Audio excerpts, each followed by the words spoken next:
Welcome back to the Spoonie and Caregiver Life podcast with me, your host, Jordan Banderas. And before we get started, don't forget to subscribe so you don't miss any episodes of your favorite podcast. And let's go ahead and get into today's episode, shall we? So, last week I talked about how learning to listen can help us understand others better. And a few weeks ago, a stranger and I got into a discussion about how we communicate with our spouses. This got me thinking that listening and sharing, or what we refer to as communicating, go hand in hand, which is so true. And that's why I wanted to do this episode. Because I started looking back and I realized that while learning how to listen, I was able to learn how to communicate. So I have been working on communicating with my wife for the last few years. Now, I'm pretty sure I have shared this with you guys, but in case that you didn't know, my wife and I attended couples therapy for about a year. It was the only thing that saved our marriage at the time because we were having issues. It was the time where she was recently sick. Like, I didn't know what was going on. I was stressed, so we were like, we need help. We need somebody that can act as a referee, pretty much.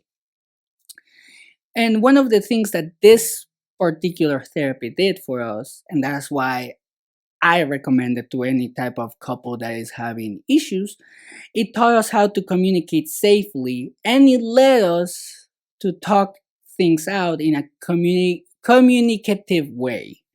We try not to yell anymore. I mean, sometimes it happens, but we catch each other yelling at each other, and we're like, "Hey, lower you boys," and then it works. You know, that's one of the things that this particular kind of therapy helped us with, because when difficult subjects come up, we sit down and say, "Can we talk about something?" And we listen and communicate, which is sometimes extremely hard because sometimes you want to relax, you have your own struggles, you had a rough day at the office, you don't want to deal with anything else at home, but unfortunately, that's not how it works. Now, if you think listening is hard to learn, wait until I tell you about how hard communicating was for me. Even though it was pretty hard, I'm learning how to communicate and connect with people to this day. So this doesn't happen just out of nowhere. Because it has been a rough go, because I have had to say exactly how I feel, which is challenging for me. And I'm pretty sure it's challenging for a lot of people to say exactly how we feel. And in my case, let me ask you this. Can you imagine how hard it was for me to translate how I was feeling, as English is not my first language?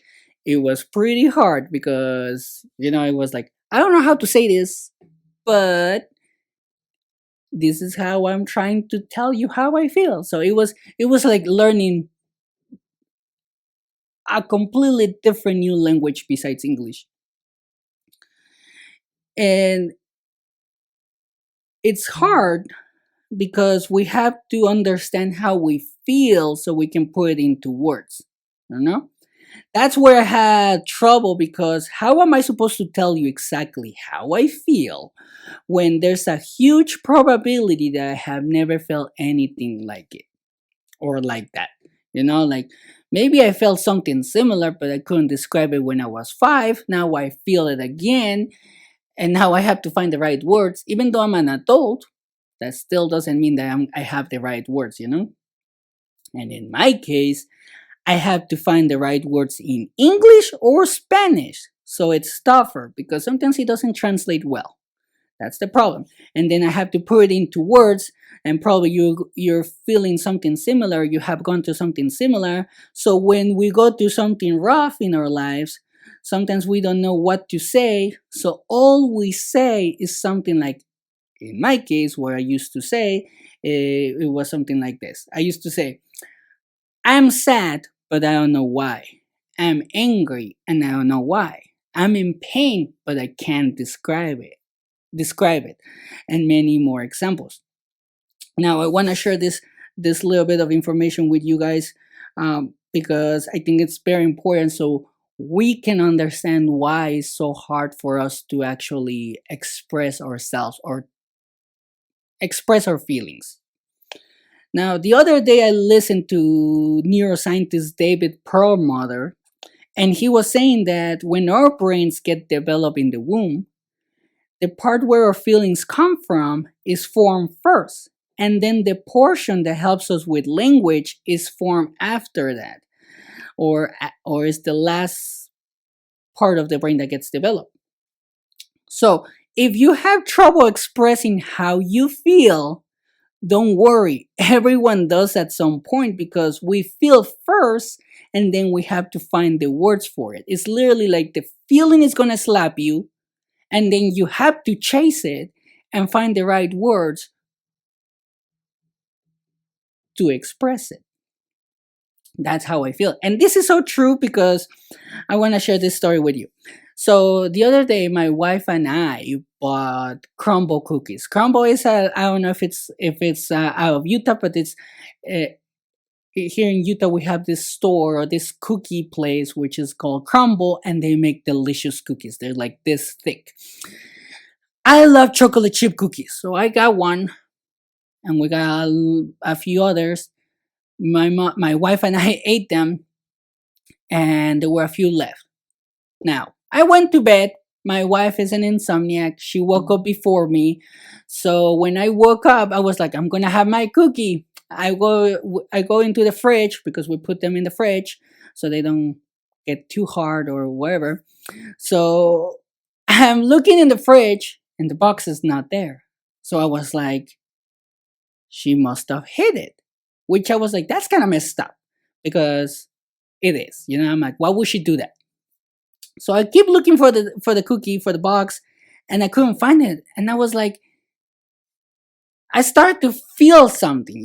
I started to feel something, and I was like, I don't feel angry, which is how the old me would have reacted because that's pretty much how it was growing up. Like if I ate something that didn't belong to me, um, somebody will get mad and get angry. Or if somebody will eat something that belonged to me, I will get mad. But I was like, in this situation, I was like, I don't feel angry though. So I was like, I need to find the right words for this feeling. So I'm looking for the cookie. I'm looking and I couldn't find it in the fridge. So I turn around and I see the box in the trash. I grab the box, I open it, and there's nothing there. Now I was like, hold on. My wife doesn't like chocolate chip cookies. So I was like, but she ate it. So I was like, I'm not angry. And then I found I found the right words to describe how I was feeling at that point, which I was actually surprised because she will actually, or I mean, she used to leave food for me. Like she would literally leave cookies for me. She would have left that for me, but for some reason she ate it. And I was like, I'm not angry, I'm just surprised because she did that. I'm like, hey, if she's putting herself first, good for her. So when she woke up, because she was sleeping at the time, she was taking a little nap, I was like, hey, I'm not angry, but you ate my cookie. And she's like, I don't care if you're angry anyway, but I ate it and it was delicious. So I was like, good for you that you ate it. But I wanted to share that because it took me a while to figure out that I was feeling surprised. So after listening to the neuroscientist, David Perlmutter, I was like, that's why it happened. I had to chase the feeling.